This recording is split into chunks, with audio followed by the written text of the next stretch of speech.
Hey guys, before I get started, I just wanted to remind you really quick about my own personal subreddit called r/fictional Reddit, where you can post stories of your own, you can post channel ideas, and if you want a story read on the channel, you can post it on there.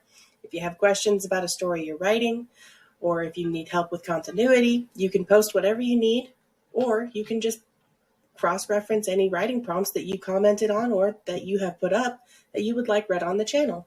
Don't forget to check out Fictional Reddit, like, comment, and subscribe if you want to see more stories. All right, let's get on to WalkMan and Dr. Doomsday. The fortress of Doomitude was silent. No member of the Doom Squad, no Doombot, not even any intruders walked the halls of the lair of Dr. Doomsday. The doctor himself hadn't left his office in days, ever since his last and final battle with WalkMan. That battle had taken the hero's life and a large chunk of the moon as well. One small thing stirred in the dark hallway, fluttering tiny mechanical wings as it finished recharging. I tested the signal strength and saw green icons across the board. The drone is reading minimal life signs, Stephen, Doombot 0028 said beside me. Your father's last plan seems to be working. I glanced over at the oldest active Doombot. My father, WalkMan, had convinced the sentient robot to become his spy within the Doomsday Syndicate. How he did that, I would never know. But Doombot 28 was still an ally, possibly the last ally I had left. I turned my attention back to the drone's controls. Let's see what the bad doctor's been up to in there, I said to 28 and began flying the tiny spy drone. I weaved my way through the corridors, following the route that 28 had mapped out during his last maintenance visit in the compound. I stopped and hid each time I thought there was a minion approaching, or a guard checking on a disturbance. But it was always a false alarm. The Fortress of Doomitude was vacant as advertised. The tiny drone finally came to the door of Dr. Doomsday's private office. There was a small light shining through the cracks along the frame, with shifting shadows revealing the occupant inside. Showtime, I said to 28. Affirmative, the Doombot agreed.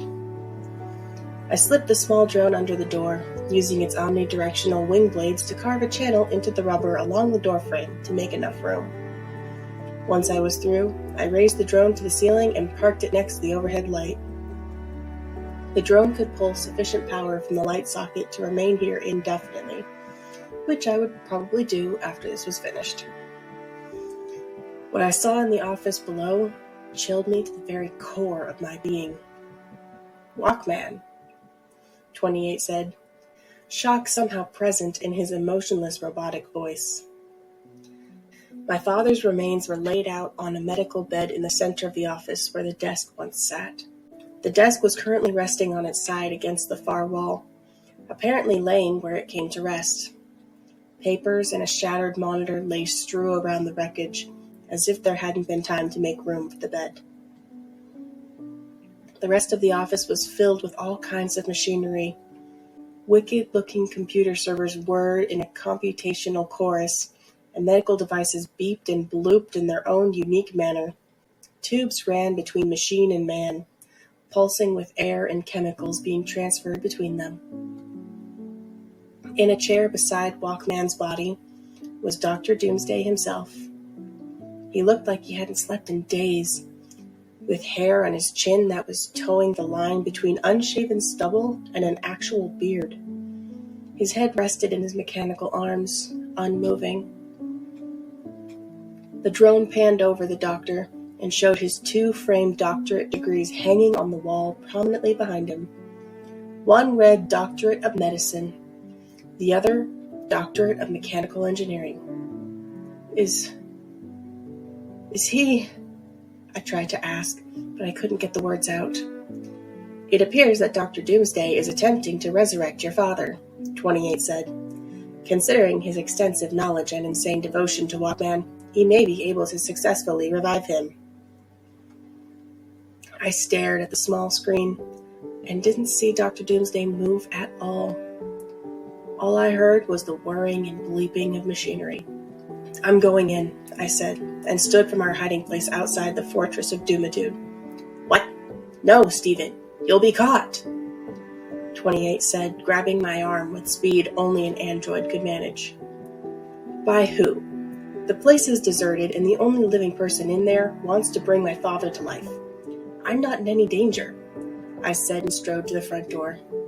"Besides," I said as I rang the large doorbell, "he's my godfather, after all. He won't harm me." 28 beeped once, then retreated further into the woods. It wouldn't be wise to throw away such a good spy's cover for no reason.